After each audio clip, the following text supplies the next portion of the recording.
Si tu regardes cette vidéo en ce moment, ce n'est pas un hasard. Ce n'est pas une simple coïncidence ni un contenu apparu par accident sur ton écran. Il y a un appel sur ta vie, un appel silencieux mais persistant qui t'accompagne depuis longtemps. Tu l'as peut-être ressenti dans les moments de solitude, dans les nuits où ton esprit refuse de dormir, dans cette impression étrange d'être différent au sein de ta propre famille. Dieu ne choisit jamais au hasard. Lorsqu'il regarde une lignée, il désigne une seule personne, celle qui portera le poids, celle qui aura la force de tenir quand les autres tomberont. Tu as peut-être essayé d'ignorer cette responsabilité, de vivre comme tout le monde, de faire semblant que rien ne t'appelait. Mais plus tu fuis, plus ce sentiment revient. Ce n'est pas une pression humaine, c'est un mandat spirituel. Tu n'as pas été choisi pour ton confort, mais pour une mission, sauver ta famille. Et aujourd'hui, cet appel te rattrape. Il y a toujours des signes clairs quand une personne est choisie. Le premier, c'est ce sentiment d'être à part. Tu peux aimer ta famille, mais tu ne penses pas comme elle. Tu ne réagis pas comme elle. Tu observes là où les autres vivent sans se poser de questions. Très tôt, tu as porté des responsabilités émotionnelles qui ne correspondaient pas à ton âge. Tu as souvent été celui ou celle qui apaise, qui comprend, qui endure.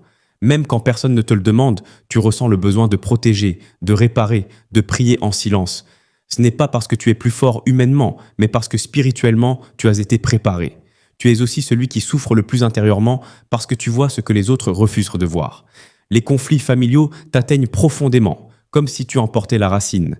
Ce sont là les marques de l'élu, sensibilité accrue, lucidité douloureuse, cœur lourd mais déterminé. Dieu n'a jamais travaillé avec des foules pour transformer une lignée. Il choisit toujours un seul cœur disponible, une seule voix capable d'intercéder, une seule personne prête à obéir même sans soutien. Si tout le monde était appelé, personne ne porterait vraiment la responsabilité. L'élu devient le point de contact entre le ciel et sa famille. Il prie quand les autres se taisent. Il résiste quand les autres cèdent. Ce choix n'est pas un privilège, c'est une charge. C'est pour cela que tu te sens souvent seul, incompris, parfois même rejeté. Dieu t'a séparé non pas pour te punir, mais pour t'équiper. La solitude forge l'autorité spirituelle, et même si ta famille ne comprend pas ton chemin aujourd'hui, elle bénéficiera demain de ce que tu es en train de construire dans l'invisible. L'élu souffre en silence. Il porte des combats que personne ne voit.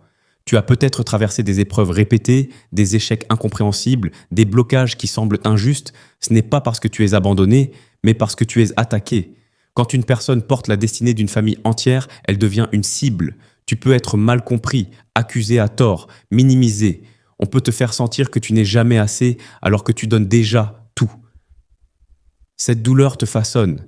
Elle t'apprend la patience, la persévérance, la foi réelle. Dieu travaille profondément en toi, même quand tu as l'impression de stagner. Ce que tu vis n'est pas inutile, c'est une préparation. Ignorer l'appel ne le fait pas disparaître.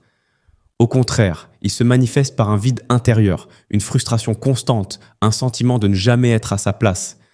Quand l'élu refuse, les cycles familiaux continuent. Mêmes erreurs, mêmes souffrances, mêmes échecs génération après génération. L'âme perd sa paix parce qu'elle sait qu'elle fuit sa mission. Rien ne semble vraiment fonctionner, même quand tout paraît correct extérieurement. Ce n'est pas une punition, c'est un rappel. Dieu respecte ton libre arbitre, mais ton esprit sait ce pourquoi il a été créé. Et tant que tu ne réponds pas à l'appel, quelque chose en toi restera incomplet. Sauver sa famille ne se fait pas par des discours, mais dans le secret. Dans les prières silencieuses, dans les renoncements que personne n'applaudit. Tu as peut-être déjà ressenti cet appel à te séparer de certaines habitudes, de certaines relations, de certains chemins faciles. Ce n'est pas pour te priver, mais pour t'aligner. Chaque larme versée en secret devient une arme. Chaque prière murmurée devient une protection. Tu te bats souvent quand les autres dorment. Et même si tu ne vois pas encore les résultats, quelque chose bouge déjà dans l'invisible. L'élu combat avant que la victoire ne soit visible. Quand l'élu se lève enfin, toute la lignée respire. Les enfants à venir seront épargnés de combats que tu auras affrontés seul. Les portes fermées depuis des générations commenceront à s'ouvrir.